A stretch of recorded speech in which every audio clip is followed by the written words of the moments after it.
Hello and welcome everyone to the episode number 61 at our podcast, the Indie Football Podcast. We are glad to embark on a journey where we are slowly but steadily increasing the roster when it comes to having international football people in our platform. On that note, it gives me immense pleasure to share this space with Steve Gray. Many of you would know him through his great work when it comes to making some witty football content on Instagram and TikTok. Thanks for joining, Steve. How are you feeling today? I'm really good, thank you. Thank you very much for having me, guys. Yeah, I mean, Anukar sir, I'm sure let me be honest, when we have had so many guests, most of them have been approached by Anukar sir, but I'm glad to, have this conversation with Steve in the beginning. And even Anukar sir is happy to see some of the workload taken off, and I'm doing a bit of that. But jokes apart, Anukar sir, it's just great to have someone like Steve with us. Definitely, man. And I like the joke which you cracked about you taking load when it comes to the guests because, I think it sets the tone for this podcast because Steve here has given us a lot of loves with his content and how amazing it is. And Steve, I for myself am very impressed by this because honestly, you don't just watch football because a lot of us do that, like millions of people do that. But to actually make content out of it, see the funny side of things, it's very positive. And I think as a Liverpool fan myself, it makes me feel very positive, especially after we lose or something, or we are in the Europa League for that matter. But yeah. On to the more important side of things. So, what made you start a journey, man? Because I think you have done an incredible job, and like me and Doipan, we have been talking about it for a long time. But we really want to ask you what inspired you to start this channel and all. That's a good question. First of all, I'm glad to hear that you guys have gotten plenty of laughs out of my content. That honestly, my heart to hear. I'm not quite sure how the journey with it began, to be honest. I mean, I think for a very long time, I had just been uploading content that revolved around freestyle football, which is like my main thing. That's what I do for a living. I've been doing freestyle football for over 15 years. But my TikTok in particular now has gone in a completely different direction with posting and creating these football skits where the main premise of it is to basically just find a sound or a sound bite or an audio, something that already exists on TikTok, and then try and dramatize it and apply it to a real life football situation and Unique. characterize the footballers and stuff and play around with the green screen, and that's pretty much how it goes. But to do one every day, like to come up with new ones, can be a little bit hard. But I'm not quite sure where like the initial idea actually came from, to answer your question, to be honest. I think one thing I would say though is I definitely came to the realization that as much as I like the freestyle football content and everything, it's very oversaturated and it's very hard to get your personality across. Whereas I feel like with the football skits, I can be myself and, like you say, have a little bit of a laugh about the funny side of football and stuff, and not take things too seriously. And I also think that people are much more likely to hit the share button and engage with content that makes them laugh rather than it tries to impress them. I think if you impress them, it's good, but the chance of them saying, hey dude, did you see this, and like sharing it to their mates is quite small. But if you can make them laugh, I think there's a much stronger chance that they'll want to share it on to other people. Yeah, Interesting. yeah, I think it's fairly relevant to what you have just shared because just today in our class, here, as I mentioned before, doing a sports management course, they did we had people coming from an esports organization, and even though they had us teach about content, it was fairly sports agnostic. They were telling us about how brands approach certain content creators and how likes can be bought, follows can be bought, but engagements can't be bought. So that is something that is 100% organic. So when people like Steve coming and make such amazing content, which more than I will not go say generic and say amazing. I would just go and say how relatable is it for the entire football fraternity for them to eventually share and create engagement. So that's great. And we'll also have a separate set of questions later on where all our people whom we'd asked what kind of questions we'd like to ask you. But before that, I can't help but ask you more questions about a particular team about whose jersey you have Right. also worn today, Vikombe Wanderers. So, I mean, a team in a third tier of football, which honestly people like us here in India don't follow a lot about. Yeah. But I think teams like Wrexham, which slowly coming into prominence with, of course, big names attached to them. So, please do tell us more about your fascination and support with this particular team. It's the team of the place where I was born. So High Wycombe, in like Buckinghamshire, just outside of London. Right. And I mean, I probably started supporting. I know it's very frowned upon to support two teams, but my other team being Arsenal, I don't want to sound pessimistic, but I don't think the two will ever like be in the same division. So it's kind of okay to support a one big team and one little team is okay. Yeah, I mean, we are a very, very small club that's always kind of been known as a bit of an underdog, and has always been kind of punching above their weight. I think last year we had I think it was something like the third smallest budget in the Football League. So of all the 92 teams, Wycombe is like one of the absolute smallest.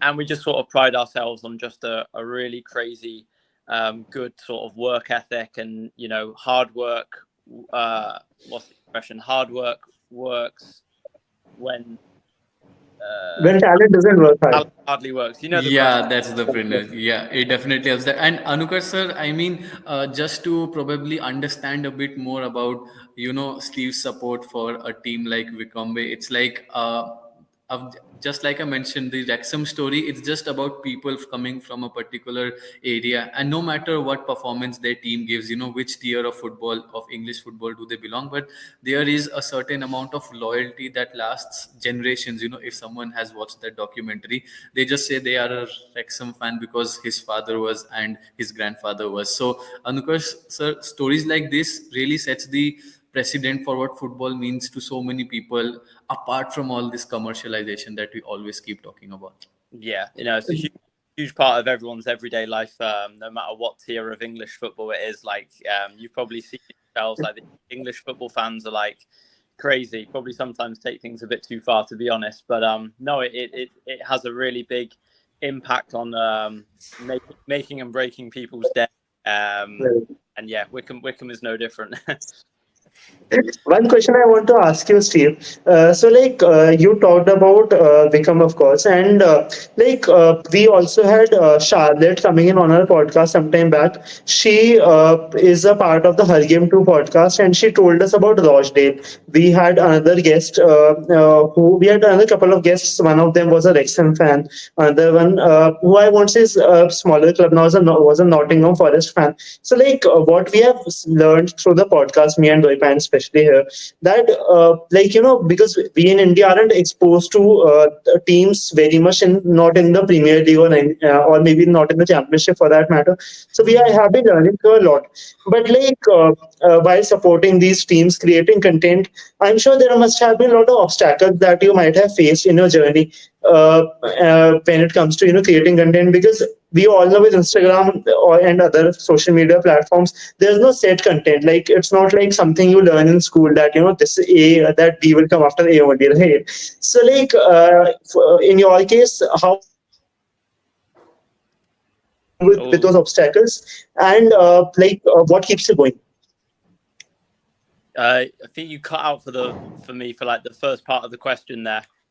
Yeah, so basically, what you want to ask is understanding how, particularly supporting a particular team from the third division is very much something that the emotion we understand of certain people living in England. But the question mainly revolves around your challenges around making football content in a platform like Instagram, where we, being a much smaller account, also have our issues. So, do run us through certain frustrating moments that you've had as a content creator on Instagram or other platforms as well.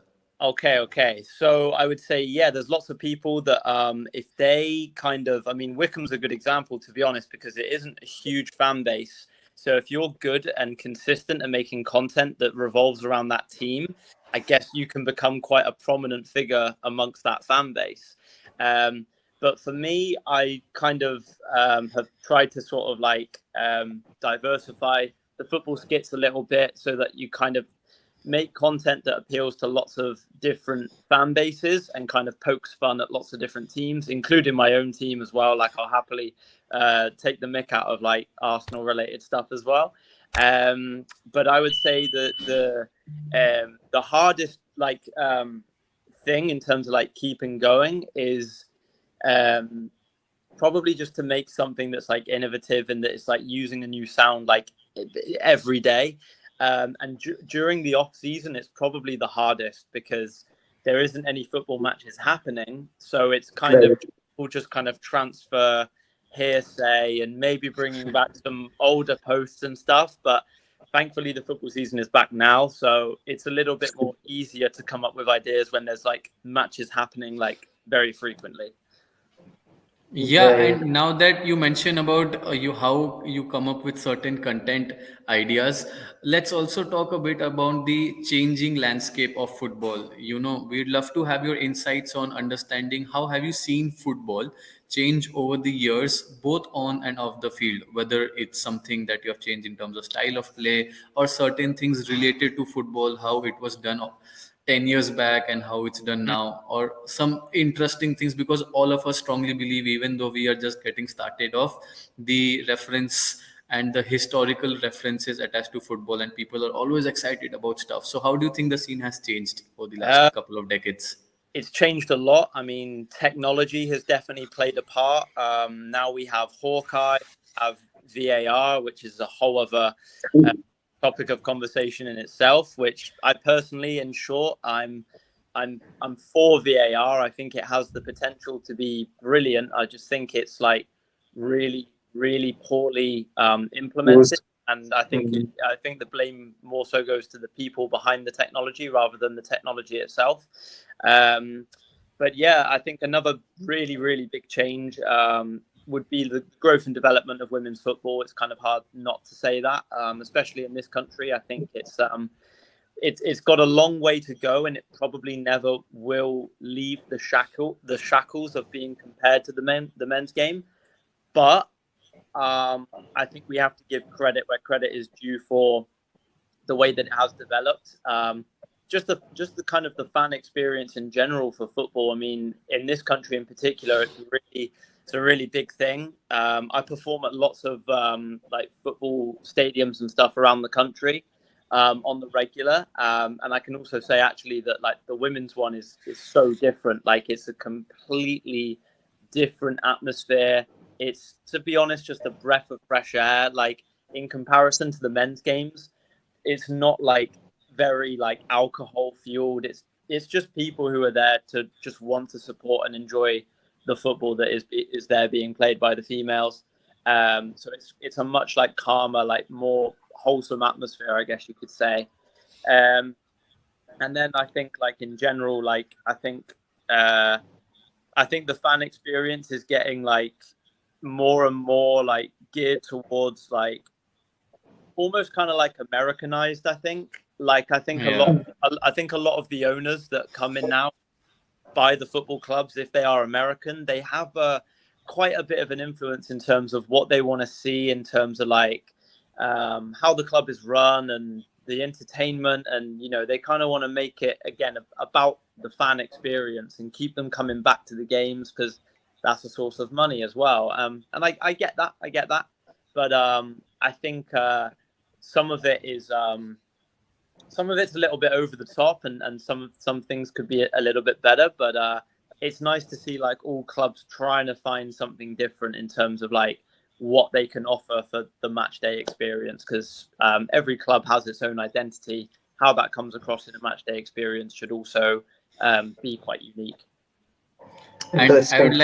I'd like to ask this to Anukar sir, that even though we are we have been products of the social media generation, and and Anukar sir here is a Liverpool fan since 2006, which is, pre-social media. So Anukar sir, even you could probably share with us a couple of insights on how do you feel social media has really, helped football grow, having fans all over the world. Yeah, I mean, I think people like Steve are a testament to why we are so much on social media. Because I'll tell you honestly, now that when I go to Instagram, I don't go to check maybe like if a friend of mine, let's just say you, what are you doing on your story. Rather, I go to see what Steve is doing. Because on a serious note, like as they say, laughter. Like I am being in the medical profession myself. I'm a dentist by profession, Steve. So as they say that laughter is the biggest medicine. That is like there's no bigger medicine than it. And I mean, when I know I come back after a tired day and I can see Instagram, I can see content from people like you. It just gives me a more refreshing sort of insight into my day.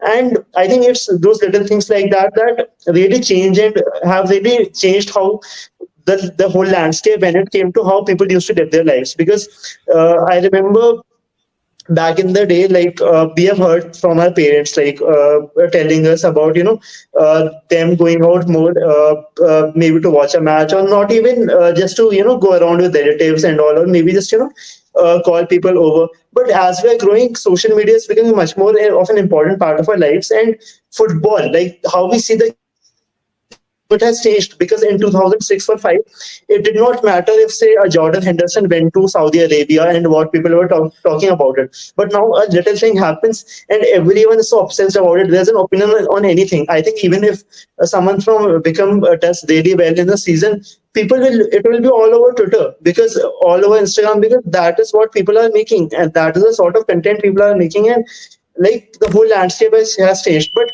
then for every time you see a sort of a cringe reel, there are people like Steve who are making such great content. And I like, more than having you as a guest, having you in our lives, being able to watch your content actually makes us happy about the whole social media generation, Steve. And but one question I do have from you is that how do you balance, man, when it comes to your profession as a professional football freestyler and as a content creator? Like, how do you maintain a balance? It sounds so tough on paper. So, I am very intrigued to know that. Yeah, it's I wish I had the answer to that, to be honest. It's hard. I would say nowadays the social media side of things, it does unfortunately demand a relentless level of consistency. So does the free as well, to be honest. But with the way that the algorithms are and everything, I shouldn't feel this way, but I kind of do feel a bit bad when if I miss a day and I've just been a bit lazy and haven't made my skit and posted it and stuff, and I feel like you kind of like what's the word, not reap the rewards, but you do kind of suffer a little bit of a Yeah. setback in terms of like your social media growth and everything. Mm. But yeah, to balance it with freestyle football, I mean, the two are just very very different, and they're very very separate for me in my life. But freestyle is definitely the priority, and I've been doing it for over 15 years now, and I try to train as much as I can, but it depends on if I've got like shows and stuff like that. So days like today, actually, which are a rest day, are good because it means I can get a little bit more ahead with like planning skits and stuff. So the rest days are good, but at the same time, even though I'm physically resting, mentally my head is thinking of skits and stuff, and it kind of never ends really. But it's better to be in a cycle of something that keeps you going, and you've got something to kind of like that you feel a sense of purpose with. And hearing your comments actually about the way that my content makes you feel and everything, honestly, is a huge source of motivation for me, because hearing stuff like that makes me kind of I don't know. We're all our own biggest critics, so it's very Absolutely. easy. So it's very easy to kind of have moments of self doubt and everything. So to hear comments like that kind of gives me some reassurance that I must be doing something right. So just kind of keep doing what I'm doing and don't overthink it. Yeah, Okay, one and question I have from you. One question, though, I just have a follow-up question here. That like as we are growing into the game, the game is becoming a lot more data-driven. Like we sometime back had former Liverpool FC throw-in coach Thomas Brownmark on the podcast. So he told us about how it was pretty unimaginable to have a set-piece coach or a throw-in coach 10 years back. But now the landscape has changed. Now we see a technical sport in futsal in which people, it's a lot more technical, it's a lot more about skills and all, and the freestylists definitely can do a lot better when it comes to skills on the pitch and all. So how do you see futsal as a sport, and do you think that at any point of time it can maybe become as popular or somewhere near as popular as maybe football is in the current generation? I think, I think futsal definitely has its place. I think futsal definitely has more transferable skills onto the pitch than something like freestyle, for example. Even though I would say your touch and everything, it's all the same ball and manipulating the object. But but yeah, you definitely, trust me, you're not going to get the chance to do around the world some stuff on the football pitch unless you want your legs broken. Um, but I unfortunately, actually, I didn't know this until I met some people through the TikTok kind of community, who are Mhm.